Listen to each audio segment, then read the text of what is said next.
بسم اللہ الرحمن الرحیم۔ ناظرین، آج 14 اپریل جمعرات کا دن اور سال 2022، نئی صبح، خوبصورت صبح۔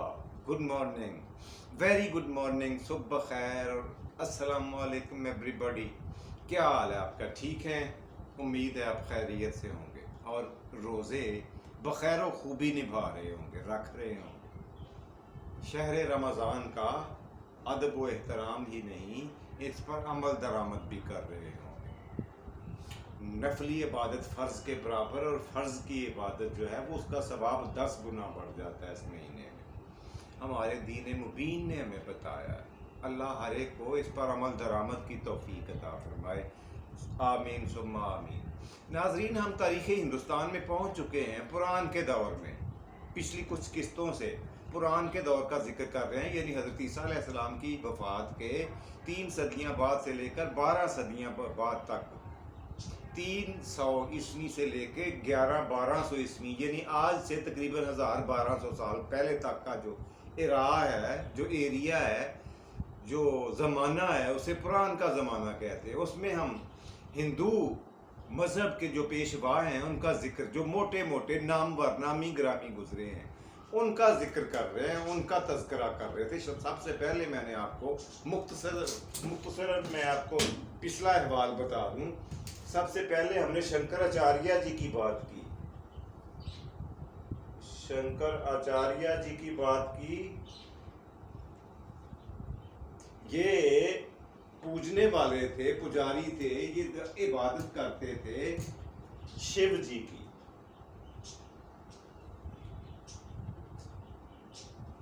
یہ میں آپ کو بتا چکا ہوں کہ پران کے زمانے میں ہندو قوم جو تھی، یہ 3 بڑے گروپوں میں تقسیم ہو گئی، اور 3 گروپ اس لحاظ سے کہ تینوں نے اپنے اپنے علیحدہ علیحدہ دیوتا کو پوجنا شروع کر دیا۔ وہ 3 دیوتا تھے، وشنو جی، شیو جی اور برہما جی۔ تو یہ شنکر آچاریہ جی جو سب سے پہلے مذہبی رہنما تھے ان کے ہندوؤں کے، یہ شیو جی کے پجاری اور اسی کے مبلغ تھے، اسی کی واز کرتے تھے۔ ان کی وفات کے بعد انہی کے مریدین میں سے ایک کا نام میں نے آپ کو بتایا، رمان جی۔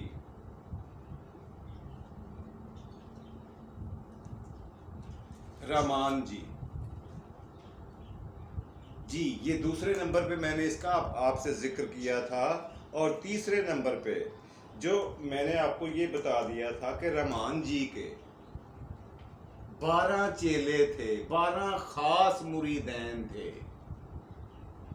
اور انہی مریدین میں سے یہاں یہ رمان جی نے یہ کیا تھا، یہ نوٹ کر لیں کہ شیو جی کی بجائے وشنو جی کی پرستش پوجا اور واز پر زور دیا۔ وشنو جی یہ دیوتا جو تھے ان کی واز کرتے رہے اور پورے ہندوستان میں گھومے۔ اس کی تفصیل میں پچھلی قسط میں بتا چکا ہوں، اگر کسی نے نہیں دیکھا ہے تو وہ نیچے دیے ہوئے لنک میں جا کے پچھلی قسط ملاحظہ فرما سکتا ہے جی۔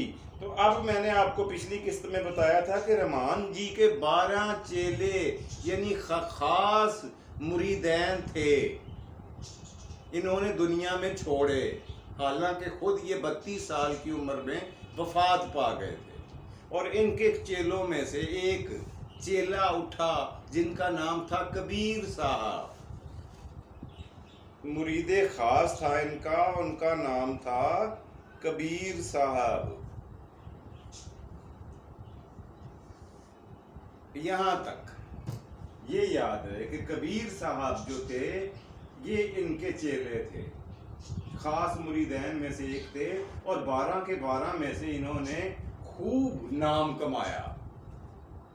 12 کے 12 مریدین خاص جو تھے ان میں سے انہوں نے خوب اپنا نام چمکایا، اور یہ 1380 میں پیدا ہوئے، 1380 عیسوی میں، اور 1420 میں وفات پائی۔ یہ تھا جی ان کا زمانہ، کس کا؟ کبیر صاحب کا جی۔ یہ کبیر صاحب کا زمانہ تھا، 1380 میں پیدا ہوئے اور 1420 یعنی ٹوٹل 40 سال کی عمر انہوں نے پائی. تاریخ کی کتابیں بتاتی ہیں کہ 13 صرف 40 سال انہوں نے اپنی ایج پائی ہے. اور یہ وہ دور تھا جب انہوں نے اپنے جو گرو تھے، اپنے جو پیرو اپنا مرشد خانہ تھا، اس سے 2 قدم آگے چلے گئے. وشنو جی کی ہی انہوں نے بھی پرستش کی، انہی کی عبادت کی، انہی کی پرستش عبادت یا پوجا پاٹ کرتے. لیکن 2 قدم اپنے گروؤں سے آگے نکل گئے اور کہنے لگے، تبلیغ و واعظ یہ کرنے لگے کہ خدا کی ذات صرف ایک ہے، اور نہ تو وہ کسی مسجد میں ہے نہ مندر میں ہے، بلکہ ہر ماننے والے کے اندر ہے. اور انسانی روح کو تب تک سکون اور اطمینان حاصل نہیں ہو سکتا جب تک وہ کاروبار حیات ترک کر کے خدائے وحدہ لا شریک کو ایکتا اپنا پہچان کرے اور خود کو اس کے اندر محو کر لے، تو یہ دنیا اور ما فیہا سے آزاد ہو جائے گا. دوسری بات یہ کہ یہ ذات پات کے سخت خلاف تھے. یعنی جو دھڑے بنے ہوئے تھے نیچ ذاتوں کے، اونچی ذاتوں کے، اعلیٰ ذاتوں کے، ان کی انہوں نے بھرپور مخالفت کی کبیر صاحب نے. اور یہ وہ وقت تھا، یہی وہ عرصہ تھا، یعنی 40 سال جو میں نے آپ کو بتایا، 1380 سے لے کے 1420 تک، یہ وہی 40 سال ہیں جب ہمارا پیارا دین مبین، ہمارا اپنا دل و جان سے عزیز، ہمارا اپنا دین اسلام، ان الدین عند اللہ الاسلام، اسلام پورے شمالی ہندوستان میں اپنے پیر جما چکا تھا، متعارف ہو چکا تھا ٹھیک سے.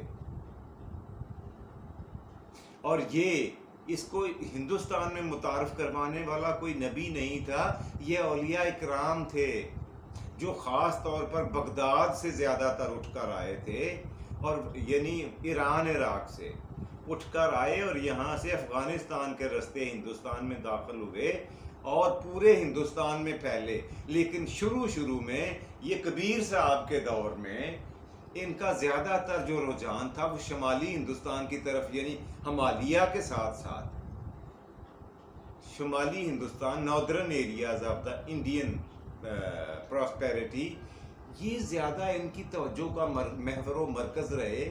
وجہ یہ تھی کہ زیادہ تر آبادی انہی علاقوں میں تھی، پورے ہندوستان کی نسبت زیادہ تر لوگ یہیں پہ آباد تھے شمالی ہندوستان میں. سو انہوں نے بھی اسلام کو وہیں پہ زیادہ پھیلایا. اور کبیر صاحب نے یہ ایک چیز نوٹ کی اور انہوں نے یہ بڑی کوشش کی، سر توڑ کوشش کی کہ ہندو اور مسلمان ایک ہی چیز ہے،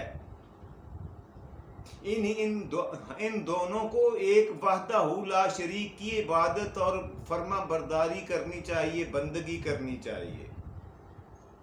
لیکن بہت ساری باتوں میں پھر جب یہ کسی بحث مباحثہ میں پڑھتے تو پھر یہ ان کا ٹکراؤ ہو جاتا مسلمانوں کے ساتھ، اور اسی لیے یہ پھر ہندو بھی کہلائے. لیکن اکثر ان کی جو واعظ اور تبلیغ ہوا کرتی تھی وہ اس لحاظ سے مسلمانوں کے قریب ترین تھی کہ یہ ایک تو ذات پات کی تمیز نہیں کرتے تھے، اس کے پسند پیروکار نہیں تھے، اس کو نہیں مانتے تھے، اور دوسرا کہا کرتے تھے کہ بت پرستی سراسر ناجائز اور غلط ہے،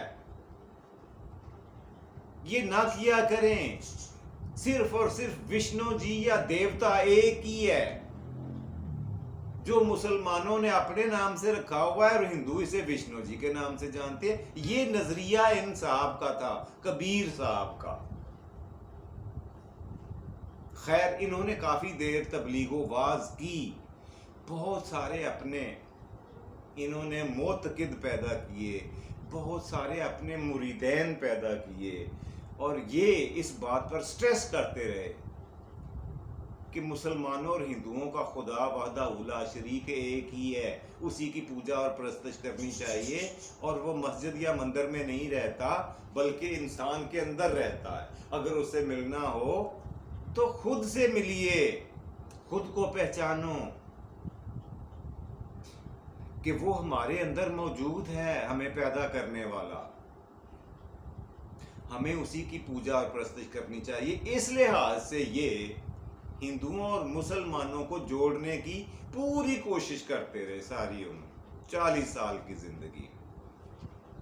بہرحال بنیادی فرق تو پھر تھا، دین مبین کا اور ہندوازم کا تھا اور ہے اور رہے گا۔ بہرحال انہوں نے کوشش کی اپنے تئیں کہ ان کو ایک جگہ پہ اکٹھے کر دیا جائے۔ یہ کہا کرتے تھے پرمیشور، ایک لفظ انہوں نے بولا کرتے تھے پرمیشور، وہی خدا ہے، وہی اللہ ہے، وہی دیوتا ہے، پرمیشور۔ یہ تبلیغ تھی ان کی، جو کئی لوگوں نے تسلیم کی، کئیوں نے نہیں بھی کی۔ بہرحال اچھا، جب یہ وفات پاتے ہیں نا 1420 میں، تو ان کی وفات پر ایک خاص تنازعہ اٹھ کھڑا ہوا۔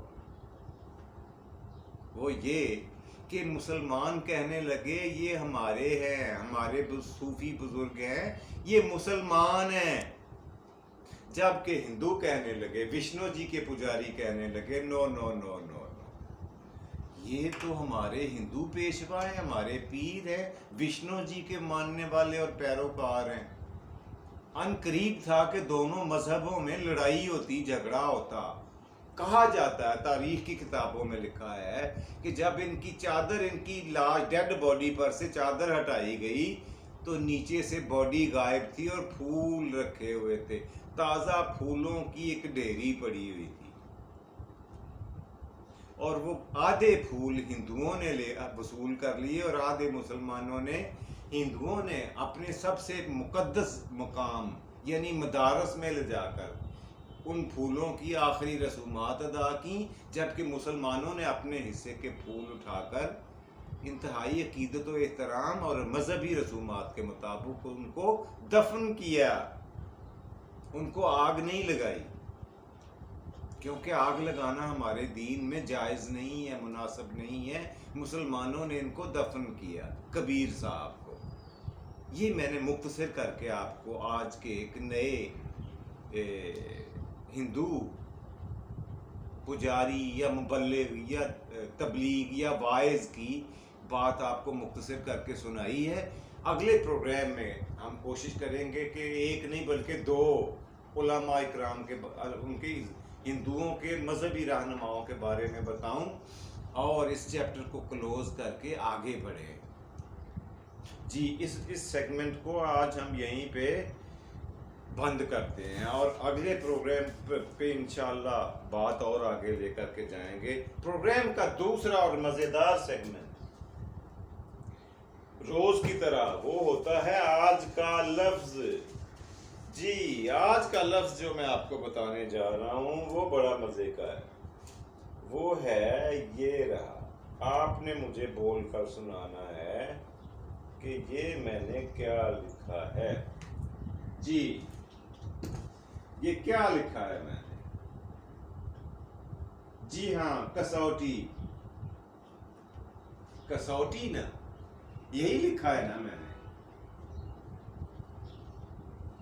اچھا، لکھنے والے نے بالکل ٹھیک لکھا ہے، اس میں کاتب کی کوئی غلطی نہیں ہے، لیکن قاری کی غلطی ہے، پڑھنے والے کی، کہ اس نے اسے کسوٹی پڑھ لیا، حالانکہ یہ لفظ ہے کسوٹی، 2 الفاظ کا مرکب ہے۔ یہ ان کا پیچھا کریں تو پتہ چلتا ہے کہ یہ 2 الفاظ ہیں، کس اور وٹی۔ اچھا، کسوٹی کا مطلب ہم کیا لیتے ہیں؟ امتحان یا پھر آزمائش یا جانچ کرنا یا پرکھ کرنا کسی چیز کی، کسوٹی کا مطلب۔ اچھا، یہ کس بٹی 2 الفاظ ہیں۔ کس کا مطلب ہوتا ہے